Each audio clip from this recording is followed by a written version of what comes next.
Perdoai as nossas ofensas, assim como nós perdoamos a quem nos tem ofendido, e não deixeis cair em tentação. Uma cena incrível. No interior de São Paulo, uma cidade inteira reza nas ruas pela menina que assumiu a personalidade de um garoto que morreu há 3 anos. É a última oração, o último terço de uma novena que o espírito do garoto teria pedido aos parentes e amigos. Chegou a hora de Isaura de Oliveira Freitas voltar a ser uma criança como as outras. Ressurgir dos mortos, subir ao céu e está sentada à mão direita de Deus Pai Todo-Poderoso. Você viu a história aqui no Fantástico.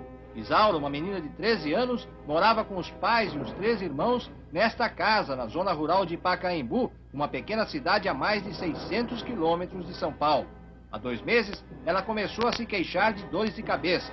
Teve uma febre muito forte e, quando se levantou da cama, não falava mais. Escreveu apenas um bilhete aos pais. Dizia: não sou daqui, não conheço vocês. Meu nome é Ailton, quero meus pais verdadeiros. Dona Ilse e seu Rosalvo sabiam de que Ailton ela estava falando.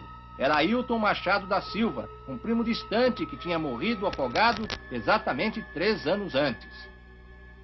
Ele morava nesta outra casa, na cidade de São João do Paudalho, bem longe de onde Isaura vivia. Os dois jamais haviam se conhecido, mas agora Isaura dizia ser Ailton. Ela foi viver com os pais dele, passou a usar as roupas do menino, e o mais incrível, o mais difícil de entender é que Isaura reconhecia cada parente, cada amigo de Ailton. E na cidade inteira todo mundo aceitou. Primeiro com surpresa, depois com a maior naturalidade, aquele novo e estranho fato. Ailton tinha voltado, estava vivo novamente, só que agora no corpo de uma menina. Eu tenho mais certeza por causa disso, porque eu cheguei aqui, conversando com a mãe dele e tudo, ele só deu uma olhada para me escrever o meu nome no caderno.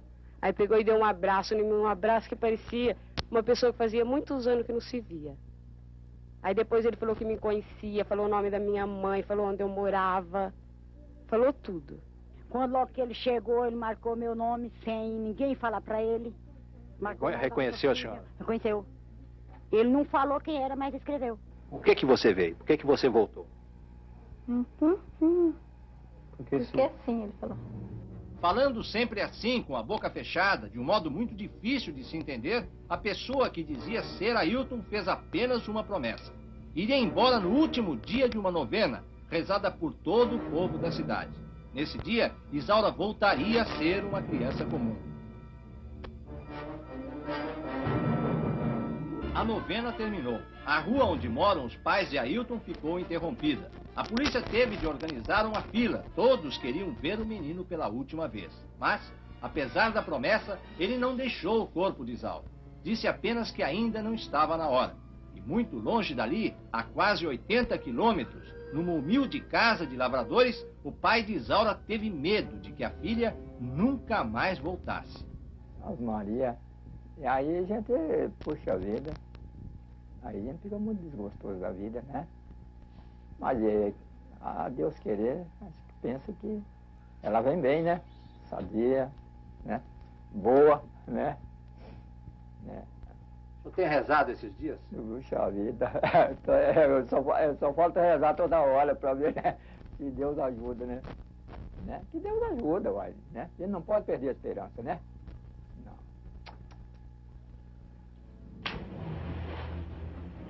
Durante toda esta semana, Isaura continuou a viver como se fosse mesmo Ailton. E aconteceram muitas coisas inexplicáveis. Uma delas, Isaura nunca soube nadar, ao contrário de Ailton, que não perdia uma chance de tomar banho nesta piscina, na casa de um vizinho. Agora, Isaura também nadava.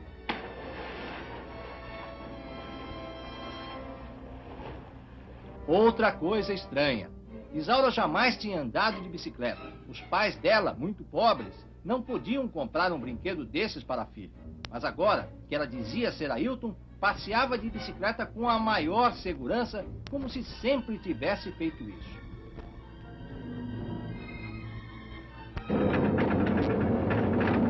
Nós resolvemos submeter a menina a uma prova mais difícil. Pedimos que ela mostrasse o lugar onde Ailton havia morrido, no Rio Paraná. Dentro do carro, a primeira surpresa. Isaura sabia o caminho certo, embora jamais tivesse ido lá. É um cruzamento. Por onde é que vai até o rio? É lá pela frente, é reto, pega a esquerda, pega a direita. Por onde é que é? Pra lá? É pra lá mesmo? É pra lá.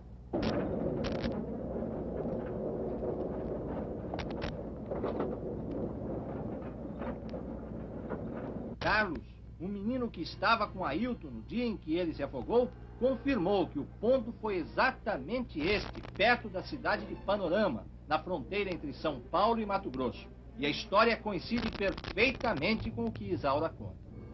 Eu estava nadando aqui, aí de repente eu comecei de casa. Eu não sei o que aconteceu, não. Bom, você disse que você estava aqui e de repente você pulou de costas e não sabe exatamente o que aconteceu. É isso que você disse? Você bateu a cabeça em algum lugar? Qual é a última coisa que você lembra? Eu fiquei tonto, sabe? Você ficou tonto? Fiquei. Daí? Aí eu fiquei tonto, aí a água foi me carregando. Você ficou tonto e a água foi te carregando. Foi. E não foi só isso. Veja, esta é a primeira vez que Isaura entra no cemitério de São João do Paudalho, onde Ailton foi enterrado. Ninguém disse a ela onde está a sepultura do menino. E em meio a todos os outros, ela se encaminha direto para o túmulo certo, para o túmulo de Ailton. De quem que é esse túmulo? Meu. Nem os pais de Isaura, nem os pais de Ailton jamais haviam tido qualquer experiência com espiritismo ou qualquer outra coisa parecida. Eles são católicos praticantes, desses que vão à missa todos os domingos. E sem saber mais a quem recorrer, foram falar com o pároco da cidade. Mas o padre Dimas Martins disse que a explicação para tudo isso não está no campo da fé. Ele não duvida de Isaura, não acha que seja uma farsa e afirma que se trata de um fenômeno puramente parapsicológico.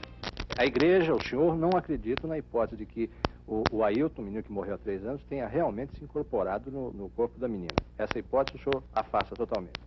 Afasto totalmente, né? Porque acho que vai contra a fé, contra o cristianismo, né? Porque não admite a reencarnação. Então vai contra a nossa fé. O senhor viu a menina? Vi. E sensação, que tipo de reação o senhor teve quando viu?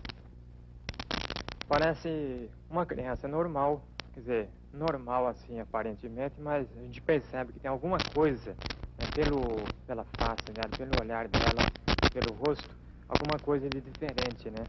Histórias como essas são bastante incomuns no Brasil. Aqui não existe nenhum caso igual a esse, com registro oficial. Mas, na Índia e no Tibete, já ocorreram muitas possessões como a de Isaura. No Brasil, 2 casos célebres de possessões: Zé Arigó e Chico Xavier.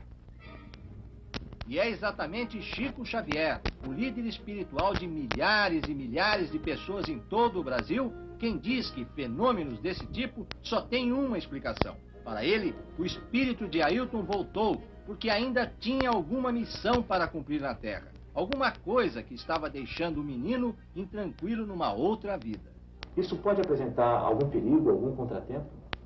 Não vejo perigo nem contratempo algum no desdobramento do assunto, porque onde há fé e oração, naturalmente que o campo familiar do espírito desencarnado e da pessoa que o recebe está neutralizado contra qualquer influência negativa, e a manifestação foi passageira e não cremos que ela devesse perdurar. Um dia de muita expectativa para os pais de Ailton e de Isaura. O menino avisa que vai embora esta noite. Pede que não avisem a mais ninguém. Quer que seja uma noite absolutamente normal. Em cima da cama, um vestido novo trazido pela mãe de Isaura. Ninguém da família consegue dormir. É uma noite de vigília na casa inteira.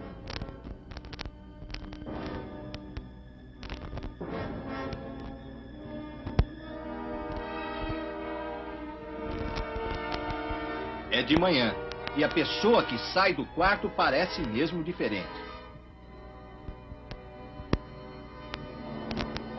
Um ar abatido, cara de quem chorou bastante, e um certo jeito de vergonha, exatamente como de uma menina que descobre, de repente, que está usando roupas de homem. A expectativa de toda a família é muito grande. Como é que é teu nome? Meu nome é Isaura. Isaura, onde é que você estava esse tempo todo?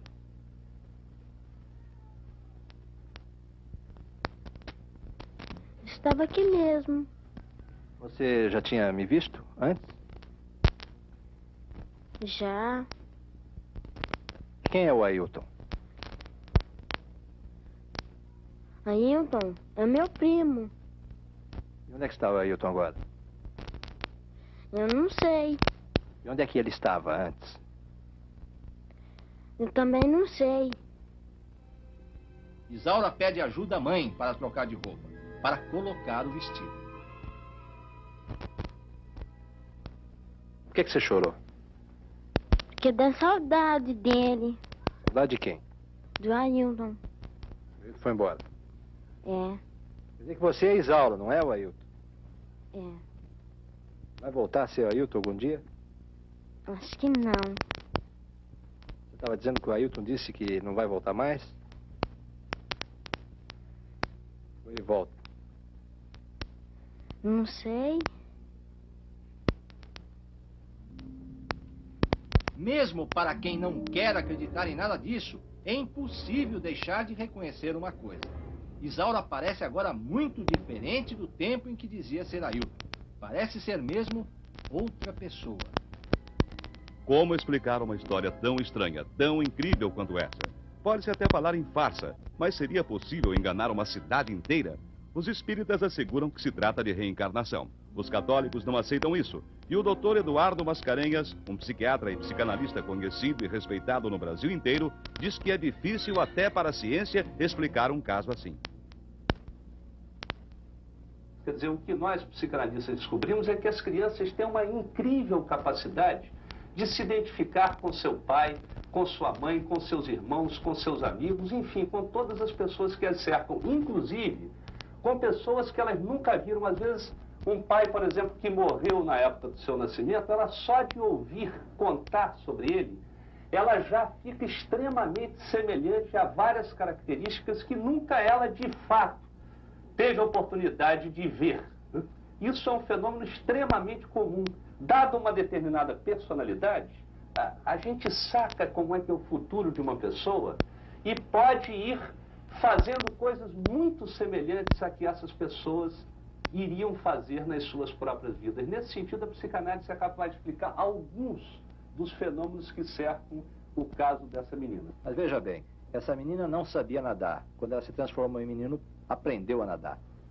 De um dia para o outro. Aprendeu a andar de bicicleta. A menina não sabia andar de bicicleta. Ela reconheceu uma cidade toda. Ela descobriu o caminho do rio onde o menino havia se afogado, sem ter antes passado por lá. Ela foi ao cemitério e descobriu a sepultura. Para isso tudo, a psicanálise tem explicação? Olha, para algumas dessas coisas a psicanálise poderia explicar. Por exemplo, o ato de nadar, o ato de andar de bicicleta, eles são quase que atos instintivos e naturais. Nós só não conseguimos nadar e andar de bicicleta porque nós ficamos com medo. O medo nos torna tensos e nós perdemos a espontaneidade dos nossos movimentos. Caso contrário, nós naturalmente nadaríamos. Como ela está identificada com ele, não é o eu dela que está em cena, ela pode não viver o medo e assim ter a descontração necessária para poder nadar e andar de bicicleta. Agora, que as pessoas da cidade a reconheçam também é bastante razoável. Quer dizer, reconheçam o menino nela, dada a semelhança com que ela ficou com aquele próprio menino. Agora, que ela reconheça as pessoas da cidade, isso eu acho que já ultrapassa o âmbito da psicanálise. Eu acho que a psicanálise não seria capaz de explicar isso. Agora, parodiando o que o Shakespeare já dizia, existe mais coisas entre o céu e a terra do que é capaz de explicar a nossa vã psicanálise. Quer dizer, o fantástico, o misterioso de hoje, pode ser o plenamente científico de amanhã. Isso daí não contraria o espírito da ciência. E na sua opinião, o fantástico e incrível caso da menina Isaura ainda não é o explicável cientificamente?